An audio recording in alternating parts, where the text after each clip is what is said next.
Assalamualaikum warahmatullahi wabarakatuh. Di dalam video kali ini kami akan mempresentasikan eh, hasil proyek dari mata kuliah evaluasi hasil belajar, yang dimana di sini kami akan menganalisis uji tes tingkat pemahaman mahasiswa terhadap mata kuliah jaringan komputer dasar. Tentunya saya di sini tidak sendiri. Saya Arya Medika Abdillah akan bertindak sebagai moderator, dan ada teman saya Desi Ratnasari Putar-Putar, Hamasyah Tiopan Ampusunggu, dan Zaki Pramudia Husaini. Baiklah, tanpa berlama-lama langsung saja kita masuk ke presentasi pada video kali ini. Baiklah, di dalam pendahuluan akan dijelaskan oleh Hamasyah. Kepada Hamasyah dipersilakan.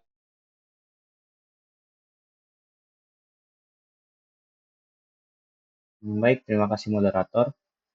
Di sini saya akan membawakan pendahuluannya terlebih dahulu, yang dimana perkembangan teknologi membuat jaringan komputer penting dalam pendidikan, sehingga diperlukan evaluasi untuk mengukur pemahaman mahasiswa secara akurat. Kualitas tes ditentukan oleh validitas, reliabilitas, tingkat kesukaran, dan daya pembeda, sehingga analisis butir soal dilakukan untuk menilai dan memperbaiki kualitas soal tersebut.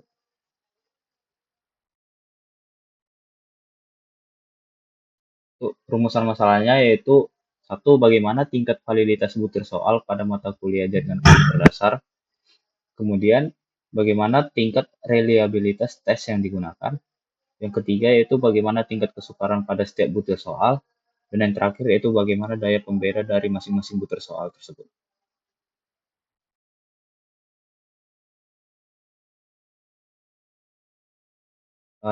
Selanjutnya yaitu tujuan penelitian kami yaitu satu, untuk mengetahui tingkat validitas butir soal pada mata kuliah jaringan komputer dasar.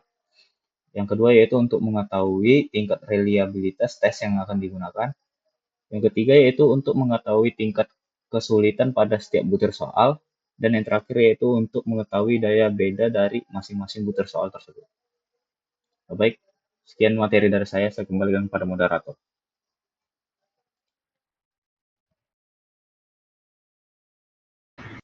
Baik, terima kasih kepada Hamasyah yang telah menjelaskan bagian pendahuluan pada presentasi pada kali ini. Selanjutnya, landasan teori yang akan dijelaskan dan dipaparkan oleh Zaki Pramudia Husaini. Kepada Zaki, dipersilakan.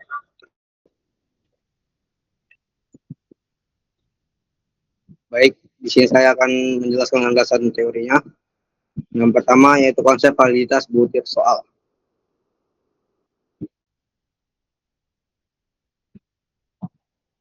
Validitas butir soal adalah kemampuan item dalam mengukur apa yang seharusnya diukur. Ditunjukkan melalui hubungan atau korelasi antara skor item dengan skor total. Pada soal objektif, skor diberikan 1 untuk jawaban benar dan 0 untuk jawaban salah. Lalu dijumlahkan menjadi skor total menurut Arikuto tahun 2018.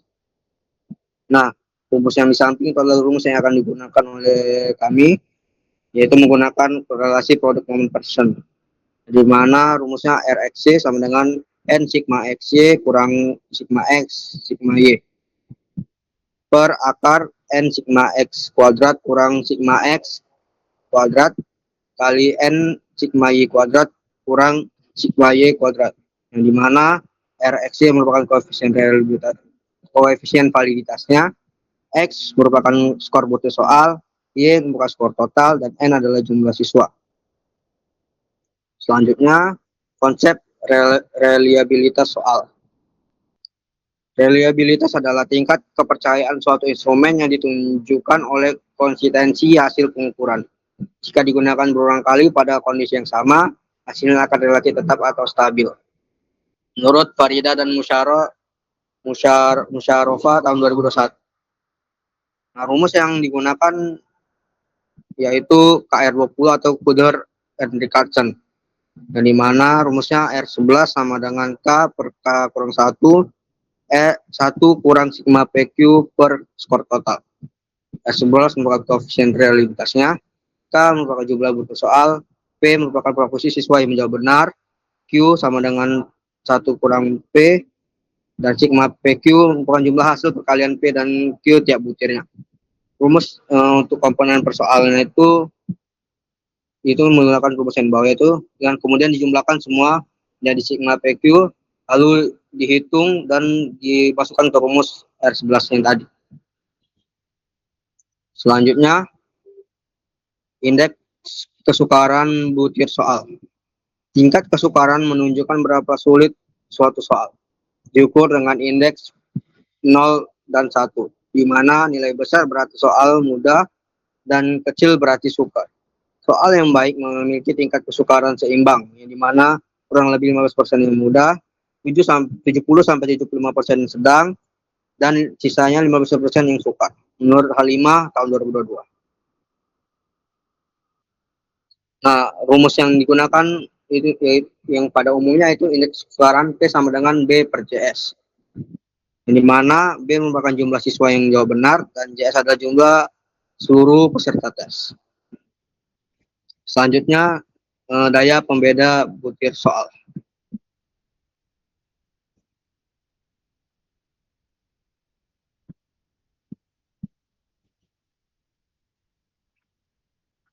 Daya pembeda adalah kemampuan soal untuk membedakan siswa berkemampuan tinggi dan rendah. Semakin tinggi nilainya, semakin baik. Sedangkan nilai negatif menunjukkan soal tidak efektif. Dan perhitungannya dilakukan dengan membandingkan kelompok atas dan bawah menurut DW tahun 2018. Rumus yang digunakan, sebelum rumusnya digunakan, dibagi dulu kelompoknya. Setelah di kelompok ditentukan, daya pembeda dapat dihitung dengan rumus P sama dengan BA per JA kurang BB per JB, di mana BA jumlah siswa kelompok atas yang benar, JA merupakan jumlah siswa kelompok atas, BB merupakan jumlah siswa kelompok bawah yang menjawab benar, dan JB merupakan jumlah siswa kelompok bawah. Sekian dari materi yang saya sampaikan, saya kembalikan ke moderator.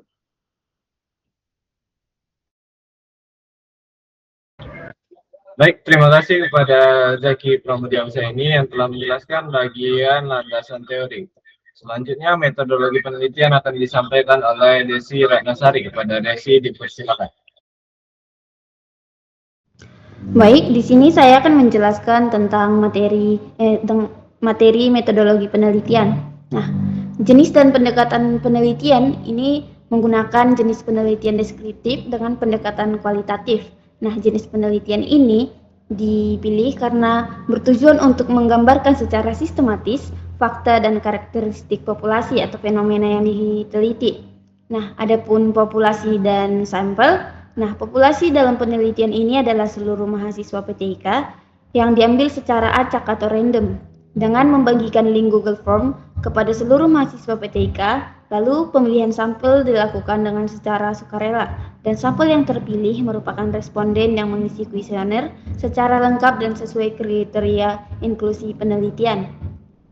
Lalu variabel penelitian. Nah, variabel penelitian dalam penelitian ini mencakup beberapa aspek kunci yang diukur untuk menentukan kualitas soal. Nah, variabel bebas dalam penelitian ini ada jenis soal, sedangkan variabel terikatnya adalah validitas, reliabilitas, daya sukar, dan daya beda. Nah, validitas diukur untuk melihat sejauh mana soal mengukur apa yang dimaksud.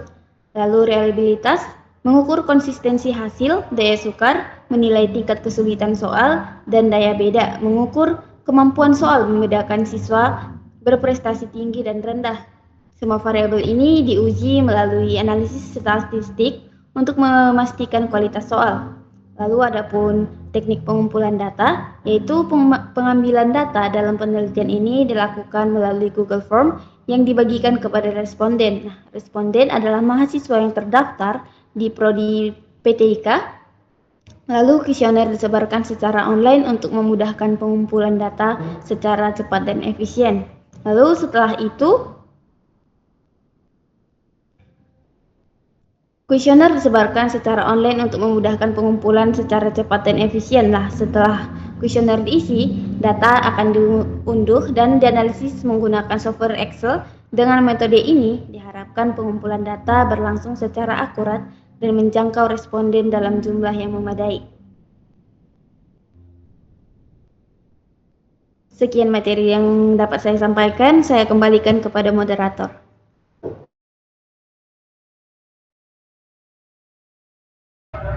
Baik, terima kasih kepada Desi Ratnasari yang telah menjelaskan bagian metodologi penelitian.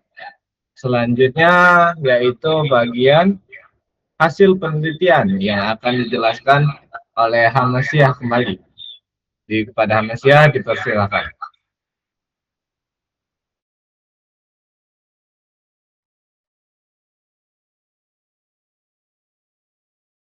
Baik, terima kasih moderator. Di sini saya akan menjelaskan hasil penelitian kami, yaitu yang pertama, validitas. Dari hasil uji validitas yang telah kami kumpulkan, yaitu dari 40 butir soal yang dianalisis, terdapat 27 soal yang dinyatakan valid dan 13 soal yang dinyatakan tidak valid. Soal-soal yang dinyatakan valid adalah soal nomor 1, 2, 3, 4, 5, 6, 7, 8, 9, 10, 11, 14, dan seterusnya. Sedangkan soal yang tidak valid di antara lain yaitu nomor 12, 15, 16, 18, 19, 22, 25, dan seterusnya seperti yang sudah kita lihat di PPT. Butir soal yang tidak valid disebabkan oleh rendahnya korelasi antara skor butir dengan skor total. Bahkan terdapat soal yang tidak memiliki variasi jawaban atau semua responden menjawab benar, sehingga tidak dapat dihitung nilai validitasnya. Selanjutnya yaitu reliabilitas. Reliabilitas didapatkan dengan menjumlahkan nilai PQ, yang dimana sigma PQ sama dengan 0,1701 tambah 0,0794 dan seterusnya seperti yang ada di PPT. Sehingga sigma PQ didapatkan yaitu 3,7583. Variance total score-nya yaitu 54,73,72. Nilai tersebut kemudian dimasukkan ke dalam rumus Fuller-Richardson 20, yang mana R11 sama dengan K per K kurang 1 dalam kurung 1 dikurang sigma PQ per variance total. Yang dimana R11 itu didapatkan dengan hasil 0,955 seperti yang dilihat di PPT. Baik, selanjutnya yaitu tingkat kesukaran. Dari hasil analisis tingkat kesukaran menunjukkan bahwa sebagian besar soal berada pada kategori mudah, beberapa soal berada pada kategori sedang, dan tidak ditemukan soal yang berkategori sukar atau susah. Contohnya pada soal mudah, itu terdapat di nomor 1, 2, 3, 4, dan seterusnya seperti yang terlampir di file Excel nanti. Selanjutnya soal sedang yaitu ada di nomor 10 dan nomor 39. Hal ini menunjukkan bahwa secara umum soal yang digunakan cenderung mudah bagi responden.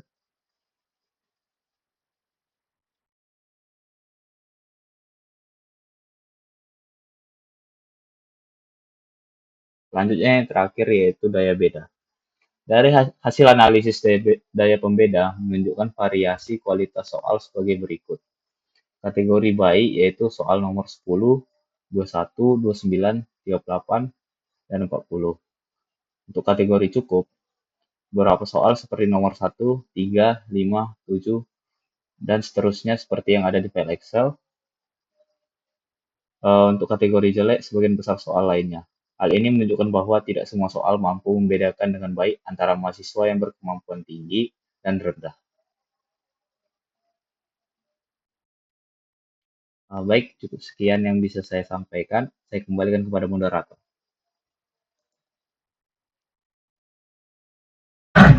Baik, terima kasih kepada Hamasiah yang telah menjelaskan hasil penelitian yang dimana nanti secara lengkapnya ada di file Word yang dikumpulkan. Selanjutnya kita masuk ke bagian pembahasan hasil penelitian yang akan saya jelaskan. Dari hasil penelitian yang sudah dilakukan, dapat kita hasilkan pembahasan bahwa hasil uji validitas menunjukkan bahwa sebagian besar butir soal telah memenuhi kriteria valid. Hal ini menandakan bahwa soal mampu mengukur kemampuan yang sesuai dengan tujuan pembelajaran Butir soal yang valid memiliki korelasi yang cukup tinggi antara skor item dan skor total. Namun, masih terdapat beberapa soal yang tidak valid. Hal ini disebabkan oleh beberapa faktor seperti soal terlalu mudah atau sehingga tidak mampu membedakan kemampuan responden. Serta adanya soal yang tidak memiliki variasi jawaban karena seluruh responden menjawab benar.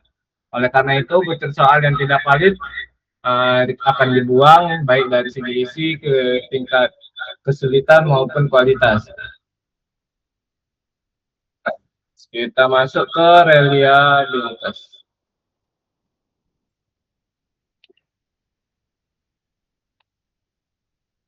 Untuk berdasarkan hasil uji reliabilitas menggunakan rumus KR20, instrumen tes menunjukkan tingkat reliabilitas yang sangat tinggi. Hal ini berarti bahwa instrumen memiliki konsistensi yang baik dalam hal mengukur kemampuan mahasiswa. Reliabilitas yang tinggi menunjukkan bahwa hasil pengukuran relatif stabil dan dapat dipercaya. Tingginya reliabilitas ini juga dipengaruhi oleh jumlah soal yang cukup banyak serta kualitas butir soal yang sebagian besar valid. Kita masuk ke penjelasan tingkat kesukaran. Hasil analisis tingkat kesukaran menunjukkan bahwa sebagian besar soal berada pada kategori mudah dan hanya sedikit soal yang berada pada kategori sedang, sedangkan pada kategori sukar tidak ditemukan. Hal ini menunjukkan bahwa soal yang disusun mungkin kurang menantang bagi responden. Oleh karena itu, mungkin perlu dilakukan beberapa perbaikan untuk penyusunan soalnya. Kita masuk ke daya beda.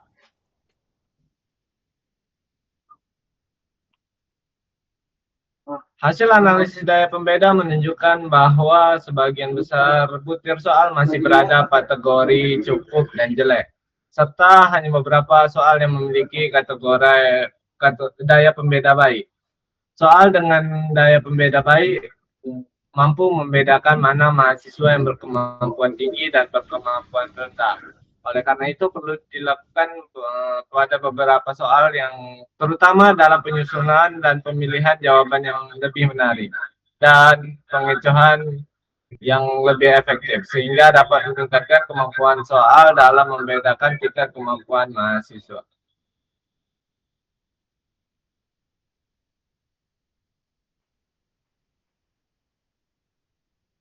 Bella, mungkin itu saja yang bisa kami sampaikan pada presentasi hasil proyek kami pada video kali ini. Kami mohon maaf atas beberapa kesalahan yang terjadi. Selanjutnya akan dikembangkan lebih baik lagi. Terima kasih kepada teman-teman pemateri yang sudah memaparkan materinya dengan baik. Saya moderator Arya Medika Abdillah undur diri. Wabillahi taufiq wal hidayah.